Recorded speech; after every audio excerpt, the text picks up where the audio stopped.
Oh my god, look over there. It's a roper. It's not a stalactite. Or is it a stalagmite? You got your dinosaurs. You got your ninjas. You got your lizard folk. Now, you got the roper on D&D AF.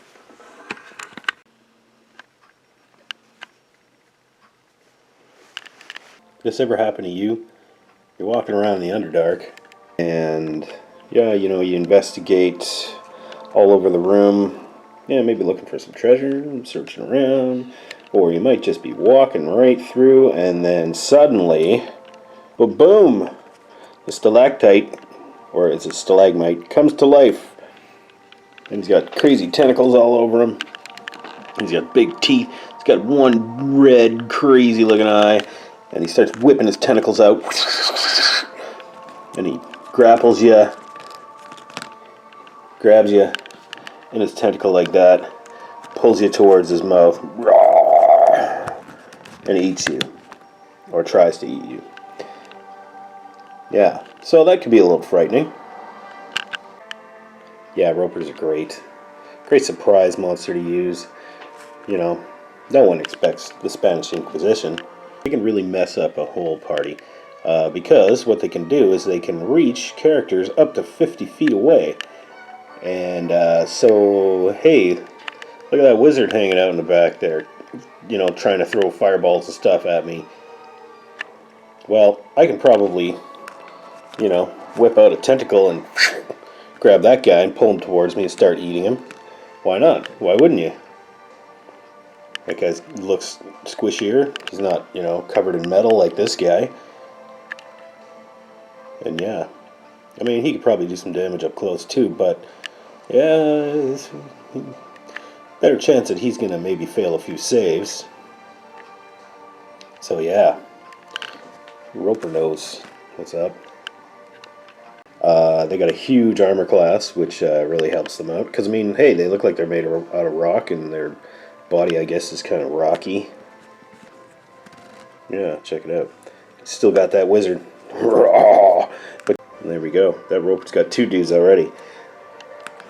And then the paladin steps in to try and help. You're grappled too. So yeah, I can grapple up to 3 guys and then keep attacking. And then make a bite attack against one guy that's, like, you know, close to my mouth. So, and I'm speaking, you know, vicariously as a roper here. And I live vicariously through this roper when I'm attacking my PCs. Because, yeah, I'm a bastard DM, that's why. It's kind of, like I said, it's kind of a trick monster. If you fail some saves, yeah, you're in for a world of hurt. It could easily take on a party of 4 or 5 or even 6 players of, well, let's say 4th level or lower. And yeah, it can mess you up. Yeah, they're a lot of fun. They're hard to overcome sometimes.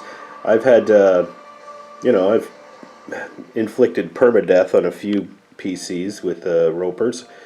And yeah, I like to use them a lot, so yeah, I guess it does make me a bastard of a DM. Yeah. Yeah, there's all kinds of craziness going on here. What's up now, Wiz? Oh, worry not about me. I'll be fine. And then poof! Well, okay, not poof, because he's caught on there. And then poof! He disappears. Reappears over here. Dimension door! And then now he blasts this wizard. Blasts the roper with fireball. It's all over. Saves the day. You know, some of these people standing in the way might have got a little singed, but hey, you got to do what you got to do here. Yeah, that's a very recent D&D miniature. Looks exactly like the book, like the player's handbook. You know, I bet you he's got the same staff and everything, which is super cool. Got all the pouches with the spell components and stuff, and he's got a big ass Santa Claus beard. Whoa, whoa, whoa! I'm Linus the Great. I don't bring you presents, I bring you pain and fireballs and magic missiles and lightning bolts and all kinds of stuff. So yeah, ropers have been around forever. I mean, this is the first edition monster manual. There's your roper. The second edition monstrous manual. There's your roper. Looks more like a blob than a rock, though. And actually, so does that one. Just, you know, not real great illustration on those guys.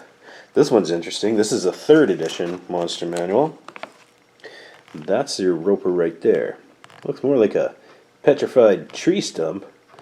But, yeah, they're pretty messed up looking in that. Then you got your fourth edition roper, which takes it even further, makes him look super badass. And then your fifth edition roper, which is what we're working with now, is he's pretty nasty looking.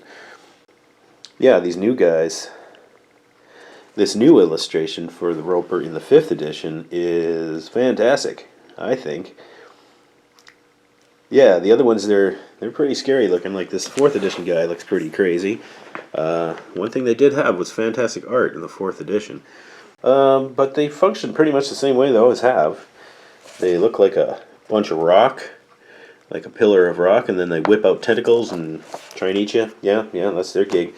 It's very simple strategy, but it dates back to, like, 1978 at least.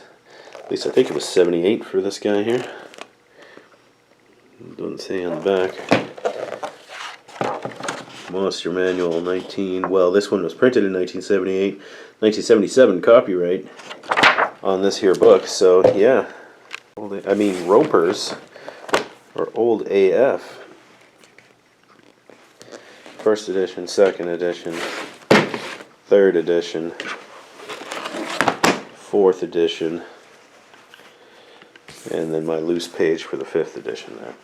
Yeah, so that's cool. Yeah, throw one of these guys at your players. They won't thank you for it, that's for sure. But you're gonna have a lot of fun as they're fighting for their lives and potentially getting eaten. Hey, what better life than being a roper, right? You just hang out, stuff walks by, and you're like, I'll take that, and then eat them. Yeah, ropers are fun. Ropers are really fun. A little too much fun. Sometimes I have killed a few PCs with ropers. Maybe it was a little harsh, but what are you going to do? It's D&D. And you know the risk. It's not like you're going to die in real life, so relax.